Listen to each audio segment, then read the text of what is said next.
अस्सलाम वालेकुम viewers, welcome to my YouTube channel. उम्मीद करती हूँ आप सब लोग खैरियत से होंगे। अगर आप मेरे चैनल पे न्यू हैं तो प्लीज़ मेरा चैनल सब्सक्राइब कर दें और अपने फ्रेंड्स को शेयर भी करें। अब चलते हैं अपने आज के टॉपिक की तरफ। हमारा आज का टॉपिक है मैथ 404 का। जो मेरा आज का पेपर हुआ है मैं आपसे वो शेयर करने वाली हूँ ताकि आप लोगों की कुछ हेल्प हो सके, क्योंकि मोस्टली वही रिपीटेड एमसीक्यूज होते हैं, वही मेथड होता है क्वेश्चन का, बस थोड़ी सी वो स्टेटमेंट चेंज करके आप लोगों को गिवन करते हैं।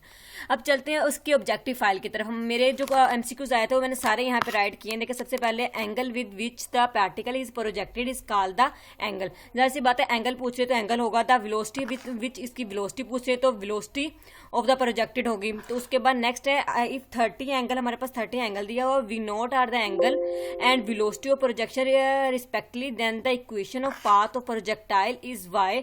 उस पर जो हमारा इसकी पोजीशन, इसकी मतलब सॉरी इसका जो इक्वेशन बनती है, उस इक्वेशन में हमने ये 30 पुट करना है। उसके बाद जो इक्वेशन निकलेगी वो हमारे पास ये है। हमारे पास इक्वेशन क्या थी इसकी, एक्स tan अल्फा माइनस जी का स्क्वायर ओवर 2v0 का स्केयर, यहाँ पे था सीकेंड स्केयर अल्फा।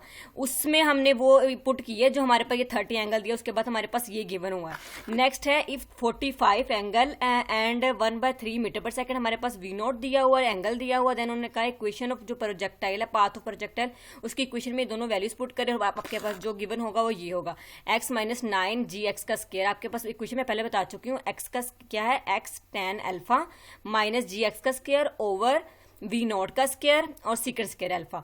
ये था, उसमें ये वैल्यूज पुट करके हमारे पास ये गिवन आ गया। उसके बाद नेक्स्ट है the vertices of the path of projectile is. हमने ये क्वेश्चन हमने लेक्चर नंबर 24 में ये फाइंड की थी, पाथ ऑफ प्रोजेक्टाइल। उसकी दो ये फॉर्मूला बनते हैं, v0 का square sine 2 alpha over 2g और v0 का square sine 2 alpha over 2g। अगर आप लोगों ने किया हो तो आप लोगों को पता होगा। नेक्स्ट है the latus rectum of the path. ये भी हमने 24 के जो हमने फर्स्ट टॉपिक था पैराबोला, उसके नेक्स्ट जो मैं आप लोगों को समझाए थे उसी इक्वेशन में ये वाला फाइंड करना है। उसके बाद the directrix of the path of projectile, ये भी सेम वैसे ही है। The horizontal range of a projectile is R is equal to v0 का स्केयर 2 अल्फा ओवर जी। ये भी हमने फाइंड किया था। देखिए, मोस्टली क्वेश्चन जो थे ना, मोस्टली आपके फर्स्ट वाले लेक्चर्स में से आ रहे हैं। जो आप लोगों के प्रोजेक्टाइल वाला है ना, मतलब के लेक्चर्स जो हमारे थे इंपॉर्टेंट जो लेक्चर है, हमारे पास 24 से लेकर 32 तक है, 32-34 तक। यहाँ से हमारे ये एमसीक्यूज बहुत ज्यादा आए हैं। आगे सेंटर फोर्स से भी जो लास्ट वाले कुछ लेक्चर्स थे उनमें से एमसीक्यूज कम है, लेकिन सिर्फ एक लॉन्ग क्वेश्चन आया था, तो आप लोग वो कर लेना। हमारी जो हैंड आउट से उससे रिलेटेड ही थे, लेकिन जो हमारे सिर्फ एमसीक्यूज आए हैं हैंड आउट से, लेकिन जो क्वेश्चन थे उसकी स्टेटमेंट कुछ काफी चेंज हुई थी। उसके बाद नेक्स्ट क्वेश्चन है the horizontal range of a projectile. आपको पता है जो हमारा मैक्सिमम रेंज बनती है किस एंगल पे बनती है, 45 पे। हमने पुट किया था sine 2 alpha is equal to 45 and alpha is equal to sine 90, sine 90 is equal to होता है 1 के। नेक्स्ट देखिए the maximum horizontal range of a projectile is v0 का स्क्वायर ओवर जी। ये हॉरिजॉन्टल रेंज बनती है जब हम इसको एंगल हम पुट करते हैं 45 को। If 15 and v0 are the angle and velocity of projection, then the horizontal range of projectile. इसको भी वैसे ही फाइंड करना है। नेक्स्ट देखते जाएं आप, इसमें थोड़ा सा चेंजिंग है। Maximum horizontal range of projectile हमें ये दी हुई है। द वेलोसिटी ऑफ प्रोजेक्शन हमने निकालनी है, जो हमारा फॉर्मूला होगा r is equal to v0 का स्क्वायर ओवर 2g। उसमें हम 100 फीट इज इक्वल टू हमारे पास फॉर्मूला होगा मतलब क्या था, v0 का स्क्वायर ओवर 2g। हमारे पास था 32, इसको मल्टीप्लाई करके इधर आके डिवाइड करेंगे तो हमारे पास ये वाला बन जाएगा।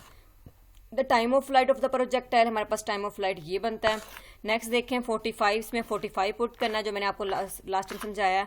The maximum height attain by the, ये भी फॉर्मूला है। जो सारे फॉर्मूले आप लोगों ने एक बार अपने रजिस्टर पे लिख लेने ताकि आप लोगों के माइंड में रहे, क्योंकि ये क्वेश्चन में भी बहुत रिपीट हो रहे हैं और एमसीक्यूज तो भरे पड़े थे इन्हीं फॉर्मूलाज से। थोड़ा डिफरेंट करके वो बार बार पूछे था कि आप लोग कंफ्यूज हो। कंफ्यूज नहीं होना, यहाँ पे क्वेश्चन सारे आपने सारे फॉर्मूलाज आपने एक बार लिख लेने ताकि आप लोगों को याद रहे। The equation of parabola of safety is x का स्क्वायर। ये हमारे पास इक्वेशन ऑफ पैराबोला की जो हमारे पास लास्ट में इक्वेशन बनती है वो ये है, 2v0 का स्क्वायर y माइनस v0 का स्क्वायर ओवर 2g। ये भी आप लोगों ने याद रखना है। नेक्स्ट है the directrix of the parabola of safety.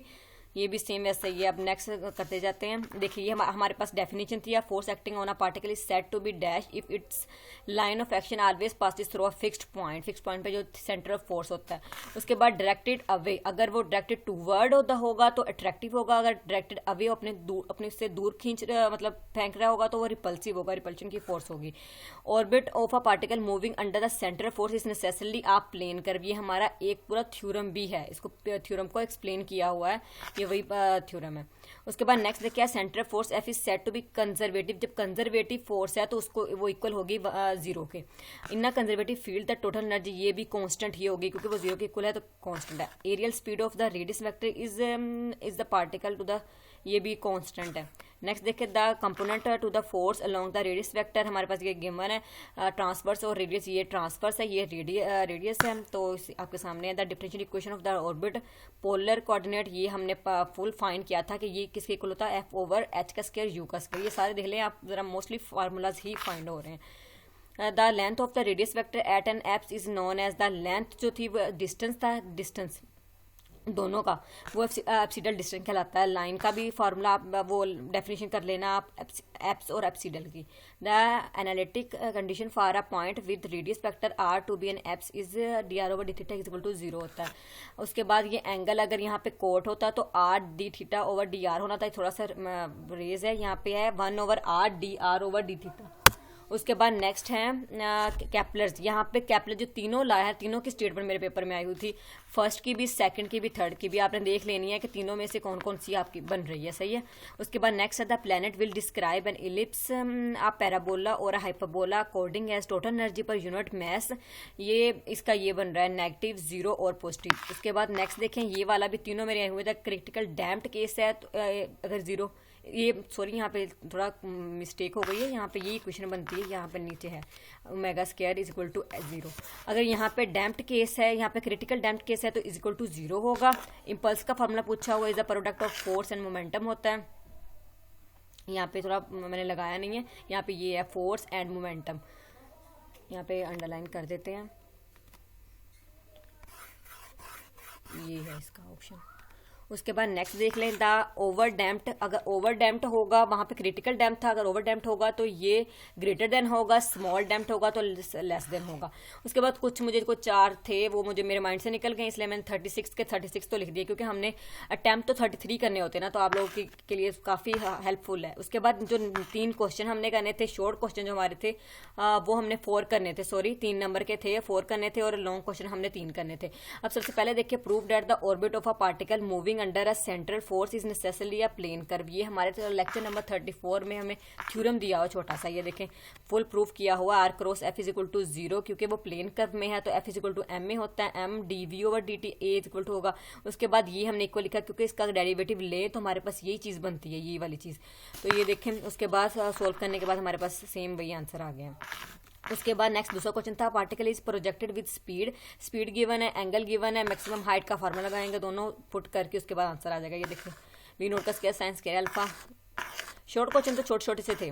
Find the maximum range on inclined plane of inclination, हमारे पास एंगल दिया हुआ था, हमने फार्मूला लगाना था इसका, किसका था, प्लेन ऑफ इंक्लिनेशन, वो हमारे पास फॉर्मूला ये था। अगर हम यहाँ पे प्रोजेक्टाइल के लेते तो वी नोट का स्क्वायर ओवर 2g होना था, लेकिन यहाँ पे उन्होंने पैराबोला का बोला होता है इंक्लाइन प्लेन का, तो g1 plus sign beta, g1 plus sign 30 लगा दिया। उसके बाद इसको सॉल्व करके हमारे पास सिंपल सा ये आंसर आ गया। उसके बाद नेक्स्ट है, ball is thrown with the speed of 30 metre पर सेकंड, इसमें सिंपल सा इसका डायरेक्ट इसका फॉर्मूला है वी नोट का स्क्वायर ओवर 2g, इसमें फॉर्मूला पुट करके इसका आंसर आ गया। नेक्स्ट है, लॉन्ग क्वेश्चन आया था, ball is moving with the velocity u implying directly on a equal ball b moving with velocity v in the opposite direction. Long था हमारे last वाला लेक्चर जो 44 44 और 45 में, इसका ये फुल हमारे हैंडआउट्स में ही ये क्वेश्चन दिया हुआ है, तो वही लोगों ने दिया था, आप वहाँ से भी देख सकते हैं, सारा एक्सप्लेन मैंने किया था अपने लेक्चर्स में, ये देखिए दोबारा एक्सप्लेन करने की जरूरत नहीं है, ये सारा सोल्यूशन यहाँ पे गिवन है, आप लोग देख सकते हैं। नेक्स्ट है question number 2, a particle describe the curve R N cos N theta A N under the force F to the pole show that the force is stated as, हमारे पास ये भी गिवन है। उसके बाद देखें, जो जहाँ से मैंने ये क्वेश्चन किया था वहाँ पे सिर्फ ये चीज़ गिवन थी, उन्होंने कहा था फुल फॉर्म निकालना, वो काफ़ी लेंथी बन रहा था, लेकिन इन लोगों ने ये फुल सोल्व करके ये हमारे पास D square U D theta का स्क्वायर ये हमें गिवन देख कर दिया, ये देखें सारा हमारे पास है। उसके बाद हमने क्या करना है, सिर्फ हमारे पास जो इक्वेशन बनती पैराबोला की, अगर आपको याद हो तो वो थी एफ ओवर एच का स्क्वायर यू का स्क्वायर इज इक्वल टू ये वाला डी का square you over D theta का स्क्वायर प्लस यू। तो अगर हम वो इक्वेशन यहाँ पे लिखें, ये देखिए हमारे पास इक्वेशन क्या थी, इसमें ये बन रही है, ये हमारे पास गिवन है, हमने इसकी लगा देनी है u, एक इसके साथ कट हो जाएगा। उसके बाद ये जब h इधर है, u स्केयर इधर मल्टीप्लाई होगा तो माइनस इधर -1 -2 तो -3 हो जाएगा, ये देखें। उसके बाद फिर h इधर मल्टीप्लाई होगा तो ऊपर गया। उसके बाद ये जो टर्म हमारे पास बन रही है ये ऊपर गई, दिखा है 1/u, आपको पता है r is equal to 1/u होता है, तो ये ऊपर गया तो r का बन गया। तो ये वाली जो टर्म है हमारे पास, ये ऊपर वाली ये सारी, ये हमारे पास कांस्टेंट है, तो f डायरेक्टली प्रोपोर्शनल r2n-3 जो कि हमें गिवन था। देखिए ज़्यादा लॉन्ग क्वेश्चन नहीं बन रहा, सिंपल स्टोरी है क्योंकि उन्होंने सारा चीज़ तो गिवन कर दी। इसी तरह का सेम क्वेश्चन था जिसका हमें गिवन था शॉर्ट क्वेश्चन में, क्योंकि वो एक्स्ट्रा था, मैंने चॉइस पे छोड़ा है। तो उसमें ये था कि हमने यही फॉर्मूला लगा के उसमें सिर्फ पुट करनी है जो हमारे पास d का स्क्वायर u का स्क्वायर दिया होना है, ये वाली चीज़ हमारे पास गिवन थी, और कुछ प्रूफ करना था, ये वाला फॉर्मूला लगा के उसमें ये वैल्यूज पुट करके उसको सोल्व करना था, सिंपल। उसके बाद नेक्स्ट है पार्टिकल इज प्रोजेक्टेड हॉरिजेंटली 25, इसके भी हमें क्या दिया हुआ है, स्पीड दी हुई है और h दिया हुआ है, और ये बता रहे कि हॉरिजेंटल पे है, वर्टिकल पे इसका 0 होगा। तो ये देखिए हमने फॉर्मूला था h is equal to v0t plus half gt का स्क्वायर, जबकि आपको पता है ये हॉरिजेंटली मूव कर रहा है तो वर्टिकल इसका ये 0 होगा, v0 0 हो गया, तो हाफ gt का स्क्वायर, g की वैल्यू लगा के ये t हमने निकाली। उसके बाद इसका डिस्टेंस भी निकालना था, डिस्टेंस करा था r is equal to vt, और v की वैल्यू 5t की वैल्यू लगा के हमने r निकाल दिया। Thank you so much. अगर आपको वीडियो अच्छी लगी हो तो प्लीज़ सब्सक्राइब करना मत भूलिएगा। Thank you so much.